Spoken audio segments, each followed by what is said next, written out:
I was the overnight unit covering a patchwork of ranch roads and summer cabins. Dispatch sent me a welfare check at 0112. Adult son in Phoenix hadn't heard from his dad in 2 days.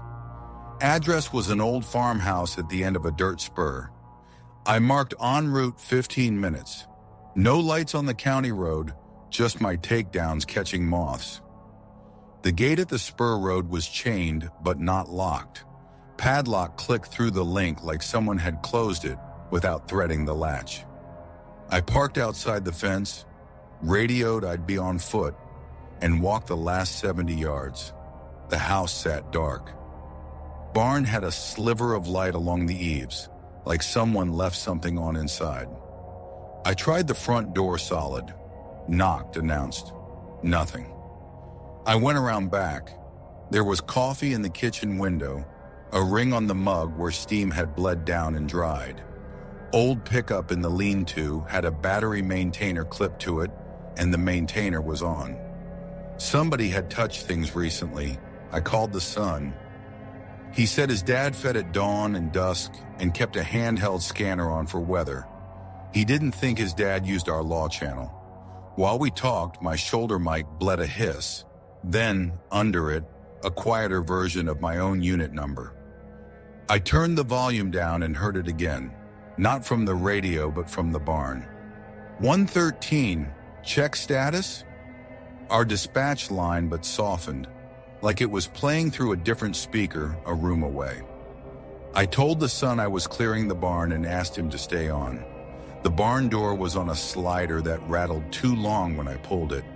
Inside smelled like oil and mouse nests. A shop light burned over a workbench. Hayloft ladder to my left, stairs farther down. I called out. No answer. My light caught a fold-out cot tucked behind a stack of feed blankets still shaped. On the bench was a handheld radio scanning through frequencies, pausing every few seconds on our dispatch. Someone had programmed our county channel and left the volume low. There were 2 mugs, one stained dark, one rinsed. From the loft came a soft crunch, like someone moving a foot to avoid a nail. I took the stairs slow. The loft ran the length of the barn with a gap down the middle where hay had been pitched. At the far end was a square cut to the outside with a sheet of plastic tacked over it. The plastic breathed in the night wind. Between me and that plastic, boot prints crossed the dust, fresh enough that you could see the zigzag tread. The prints stepped to the square and then vanished. When I reached the end and pulled the plastic back, I saw the drop a 12-foot fall to a strip of hard pan and scrub. A fence line ran there, wire flattened for maybe a boot width.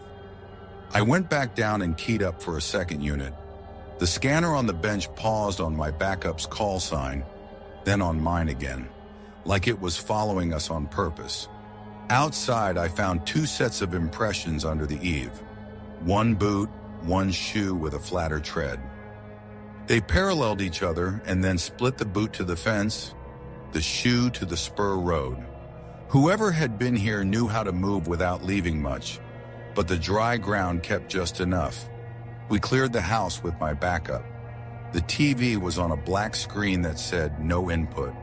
A coffee maker plate still warm. The owner's phone sat in a ceramic dish by the door, dead. In a drawer by the sink, a spiral memo pad open to a page with North Gate open, written, then scratched out. We found the owner 2 days later in Flagstaff with a woman he'd started seeing. He'd left fast after an argument and never told the son. The barn, he said, hadn't been his sleeping spot in months. He didn't know about the cot or the extra mug. He didn't keep a scanner. I wrote the call as suspicious circumstances, no suspect, logged the scanner as found property, entered the boot prints and the plastic tacked opening as scene notes. The part I remember isn't the report number. It's walking up those stairs, hearing my own dispatch audio repeating from a radio I wasn't wearing, and realizing whoever had been in that loft knew when a deputy turned down the lane before I did.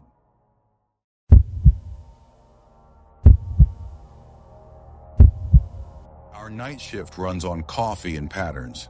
The same 4 bars closing, the same domestic addresses, the same low battery smoke detectors chirping every 45 seconds behind people's voices.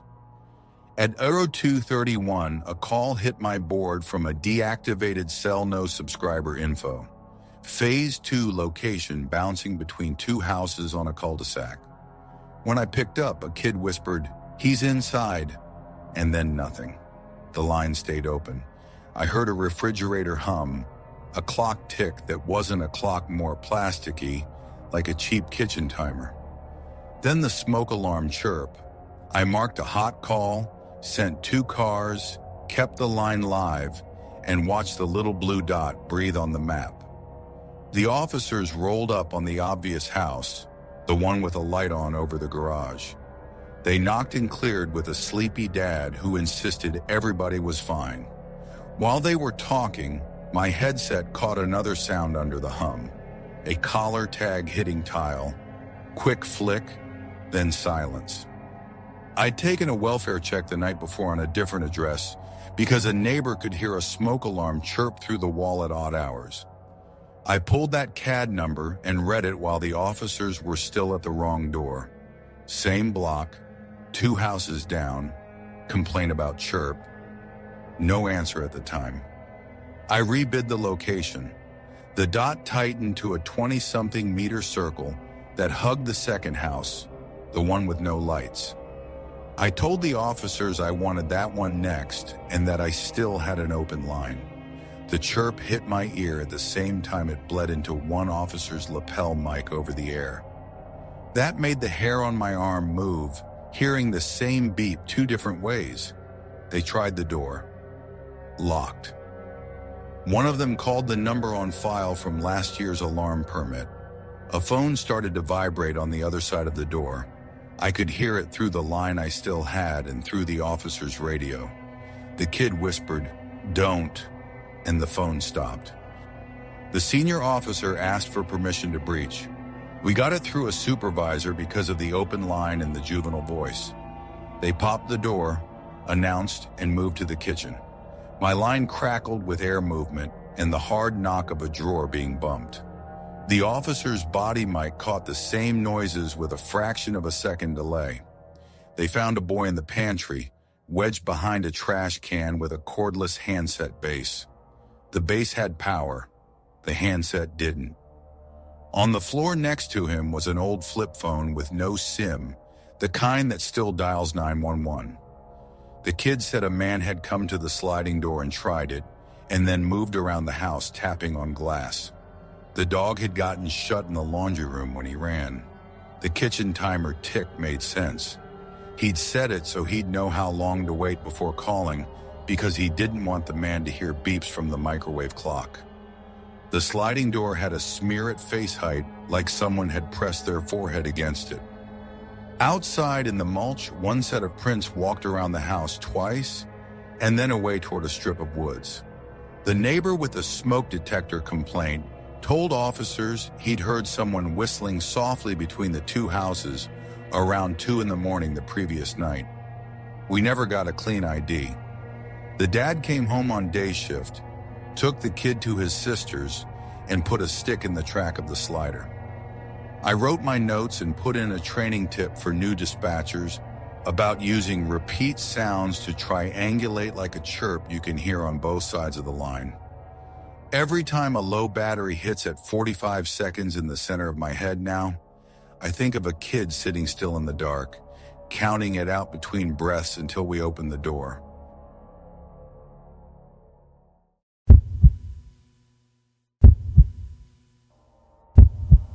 Graveyard on the interstate means broken down cars, DUIs, and semis that don't see you until they do. At 03:18, I was running the median when a sedan with no rear plate eased onto the shoulder just past an exit. The driver didn't take the ramp. He stayed with hazards on, which is either considerate or a way to make you feel safer than you should. I pulled in behind, angled my nose, lights low. Before I was even out, the driver cracked his door 2 inches and yelled that his handle was stuck and could I come around to the passenger side. I told him to keep both hands where I could see them and stay in the car. He kept the door cracked, just enough to feel wrong, like an animal pen door you know a hoof can slip through. The window on the driver's side was down an inch. I could smell that burnt match chemical heater smell you get when someone's been running a cheap vape or working with solvents. The back seat had a blanket over a shape that wasn't luggage. My hand felt the hair on my forearm stand up under the vest without me deciding to be afraid. I told dispatch I'd be doing a high-risk stop if I lost visual on the driver's hands. He said again that the passenger door was better, that his handle was broken, that he couldn't hear me well. I stayed on the driver's A-pillar and told him to turn the car off with 2 fingers, through the window, slow. He did. His hands shook and then stopped shaking, like he remembered they were supposed to be steady. When the engine died, the car made the little electronic sigh newer cars make. From the back seat, under the blanket, came a small cough, too small for an adult pretending to sleep. I told the driver to step out, hands high, slow. He said he couldn't because the door was jammed. I told him again. He didn't move. I called for a second unit. While we waited, he tried the same line twice more about the passenger door. I told him we'd do it my way. When my cover unit rolled up and took the passenger side, we had him step out. The door opened fine. He kept his chin tucked, like he didn't want the dash cam to have his face. We pulled the blanket. A teenager blinked in the dome light. The cuffs on his wrists were the soft kind you buy for fitness or restraints online, padded and joined with a strap. He said nothing. The driver said they were just driving. There was a map app up on the center console with a route point in a neighboring county, not the next exit like a real breakdown. There was a bottle of something caustic smelling in the footwell with a hardware store sticker half peeled. In the seat pocket, a stack of printed directions old, like the driver wanted paper in case he didn't have to hand his phone over to anyone. We ended up with charges that will live in a court record, and the kid went home with a detective after a hospital check. I did the paperwork with my pen catching on the triplicate like it always does. When I pulled my dash cam card at the end of shift, the audio was clean until we were at the window. Then the noise floor dipped. You can hear the exact moment my brain refused the driver's third invitation to meet him where he wanted me. On the far side of the car, away from the A-pillar, away from the thing under the blanket. Out there at 3 a.m., a lot of calls are judgment checks. Nobody taught me to listen to the way a door being stuck sounds like a line someone has used so many times it lost shape. I wrote my report, put the evidence in lockers, and went 10-8 at sunrise. The smell in my car burnt and chemical stayed in the fabric for a week.